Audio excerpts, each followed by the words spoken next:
Guys, so this week, instead of our normal identity truth bombs, what I'm doing is focusing on the truth about Jesus. And there are so many truths about Jesus. I just love talking about Jesus.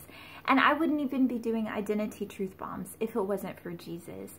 My whole identity is Jesus. I would be nothing without him. And so I just want to focus on some things post-resurrection week. I wanted to focus on a few facts about Jesus, a few things that I just love about him. And this is from the book of John. I've been reading John. So another fact about Jesus from John chapter 4, verses 1 through 30. It's where Jesus meets the woman at the well. Now, here's the thing that I love about this passage. I'm not going to read the whole thing. You can check it out. John chapter 4, verses 1 through 30. This woman was a woman. And this was in a time period where women were treated as just a piece of something. It was property. They didn't have a whole lot of value. Not only was she a woman, she was a Samaritan woman. She was a woman, and she was of a different culture, and a culture that was looked down upon.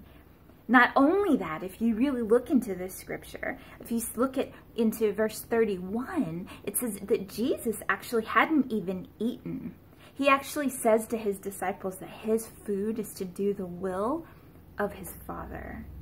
And what I love about this is that he puts aside a cultural difference. He puts aside political correctness.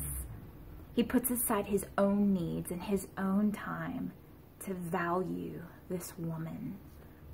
Regardless of what the culture of the time would have said, regardless of his hunger, regardless of the fact that he was probably exhausted, he was obviously thirsty because he was at a well. He had all these needs, and there was political correctness, and there was all these cultural barriers, and Jesus valued. He took his own time to value this woman. Political correctness out the window. He took his time to value this woman. Jesus values us. It doesn't matter what background. It doesn't matter. She was a woman who, in that culture, had lived a life of sin. It doesn't matter. Jesus will go after the one. He will go after you because he loves you and he values you that much.